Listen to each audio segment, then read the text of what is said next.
안녕하세요. 어렵고 딱딱한 지식을 쉽고 재미있게 정리해드리는 지식 퀸입니다. 세습 중산층 시대가 온다. 중산층은 소멸하고 한국 사회는 양극화된다. 서울 부동산 앞으로 어떻게 될 것인가?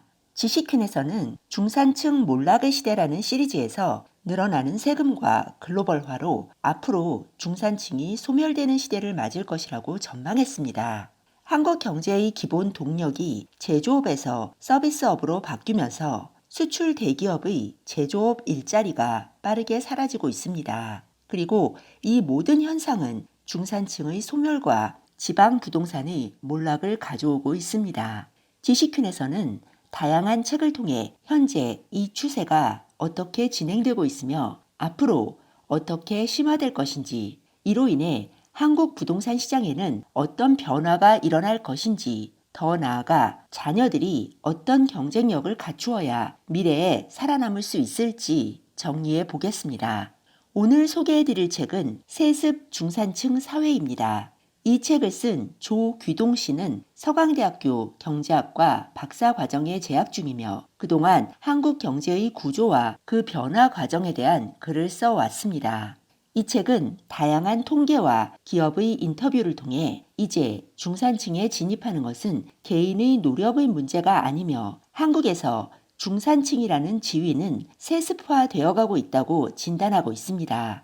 즉, 부모 세대가 대학을 나와 중산층에 진입했다면 자식들도 중산층이 될 가능성이 높지만 그렇지 않다면 자식 세대들이 중산층 문턱을 영원히 넘을 수 없다는 것입니다. 저자는 많은 대기업 인력 담당자들을 인터뷰했는데요. 그는 이제 문과 일자리는 끝났다. 서울의 중간 정도 사립대나 지방 거점 국립대를 나와 대기업 샐러리맨으로 일하는 시대는 일부 R&D 분야를 제외하면 과거의 일이 되겠다는 인상을 받았다고 합니다. 이는 산업 고도화에 따른 중간 일자리의 소멸 때문입니다. 즉, 문과가 갈 만한 일자리는 대기업이나 외국계 기업의 어학 능력을 필요로 하는 마케팅 직군 외에는 남아있지 않다는 것입니다. 10년 전까지만 해도 철강, 조선, 정유, 자동차 등의 장치 산업들이 한국 경제를 이끌어왔죠. 그리고 이런 제조업 대기업들은 지방에 대규모 생산시설을 세우고 그곳에서 생산직 근로자와 중간 관리직을 많이 고용했습니다. 이들이 한국 중산층의 중요한 한 부분을 구성했다고 할 수 있습니다. 하지만 이제 이런 산업들은 반도체를 제외하고는 세계 시장에서 주도권을 상실하고 있습니다. 기업들의 입장에서는 인건비가 싸고 노조 걱정이 없는 해외로 생산시설을 옮기는 것으로 대응해 왔는데요. 한국에는 본사 인력과 일부 연구소 인력만 남겨놓고 모두 해외로 옮기고 있습니다. 다시 말해 지방의 질 좋은 생산직 및 중간관리직 일자리가 소멸되고 있다는 것입니다. 대기업 본사는 서울에 있고 연구소도 일부는 지방에 있기는 하지만 대부분 서울에 있습니다. 또한 최근 들어 기업들은 먼 지방보다는 본사와 시너지를 낼 수 있는 서울 근교의 연구소를 확충하고 있다고 합니다. 아마도 판교 테크노밸리 같은 곳이겠죠. 게다가 기업들은 최근 들어 국내 연구소가 아니라 해외 연구소를 집중적으로 육성하고 있다고 합니다.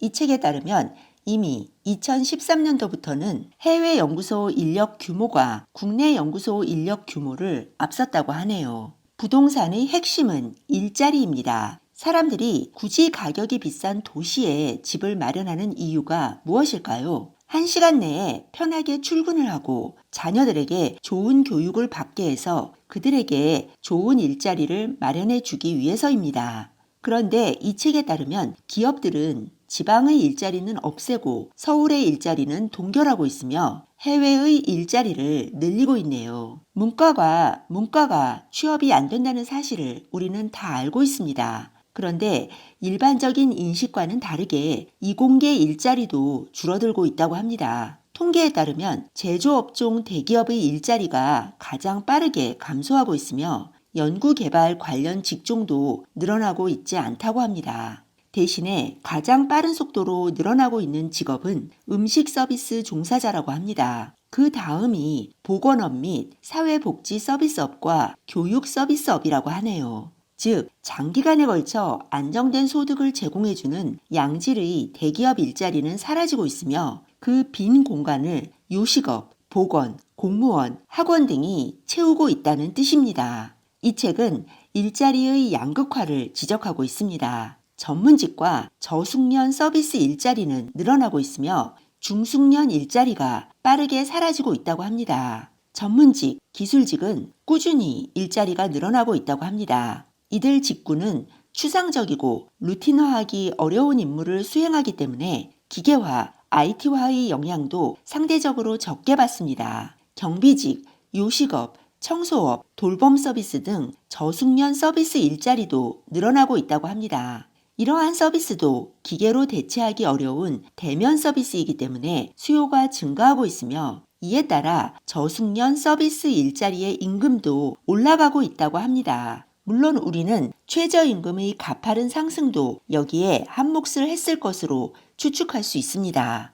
여러분들은 여기서 어떤 생각이 드시나요? 저는 10여 년 전부터 부동산이나 입시 영역에서 인서울 하는데 그럴 만한 근거가 충분히 있었으며 앞으로는 이 추세가 더 심화될 것이라는 생각이 듭니다. 일단 대기업의 본사와 영구직 인력은 현재 상태를 유지하고 있습니다. 늘어나지도 않지만 줄어들지도 않고 있다는 것이죠. 여기에 고소득이 보장되는 전문직, 고급 기술직 일자리도 꾸준히 늘어나고 있습니다. 결국 소득 상위 계층이 증가하고 있다는 것입니다. 이들 고소득 계층은 주거지로 서울을 선택할 것이고 그렇다면 서울 아파트에 대한 수요는 줄어들지 않을 것이라는 힌트를 얻을 수 있습니다. 물론 서울 아파트 가격이 계속 오를 것이라는 의미는 아닙니다. 이미 지난 5년간 계속해서 올랐고 현재는 정부의 대출 규제, 코로나 팬데믹, 그에 따른 경제 상황이 하향 압력으로 작용하고 있습니다. 하지만 수요 측면에서 보자면 서울 아파트를 필요로 하는 계층과 그들의 소득은 늘어나고 있습니다. 자산 가격을 결정하는 요소가 무엇일까요? 수요와 공급, 그리고 통화량입니다. 그런데 서울 아파트에 대한 수요는 앞으로도 건재할 것으로 보입니다. 수요 측면이 확인되었으니 다음에 확인해야 할 것은 공급과 통화량입니다.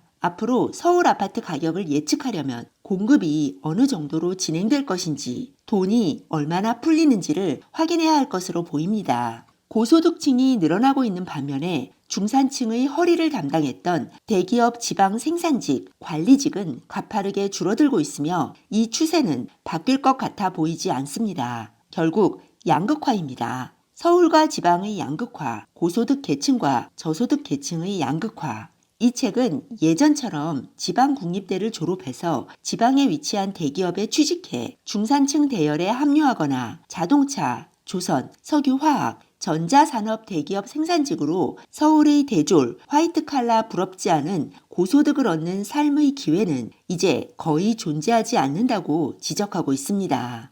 또한 부모 세대가 대졸 사무직으로 중산층 지위를 확보하지 못한 경우 자녀 세대가 명문대 졸업장을 받기란 낙타가 바늘구멍에 들어가는 수준으로 어려워졌다고 말합니다. 사실 대도시 서울 부동산을 지탱하는 또 하나의 축이 교육입니다. 이 책은 1차 베이비 부모라고 말할 수 있는 60년대생 중산층을 대학 정원 확대, 경제 호황기, 수출 대기업의 급성장, 자산 가격 등에 힘입어 이루어진 세습 중산층 1세대라고 표현합니다. 반면에 현재 30대를 구성하는 90년대생은 부모 세대의 교육 투자로 이루어진 세습 중산층 2세대라고 표현하고 있습니다. 중산층 일자리 소멸의 시대에 현재의 30대가 과거 세대만큼 자녀에게 많은 교육 투자를 할 것인지 그렇지 않을 것인지가 앞으로의 서울 부동산, 특히 학군지 부동산의 미래를 결정한다고 해도 과언이 아닐 것입니다.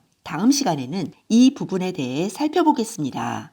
네, 오늘 들려드린 내용이 도움이 되셨다면 구독 버튼, 좋아요 버튼 꾹 눌러주세요. 그리고 알람 버튼도 꾹 눌러주세요. 지식퀸의 새 영상이 올라오면 제일 먼저 받아보실 수 있습니다. 감사합니다. 다음에 또 만나요.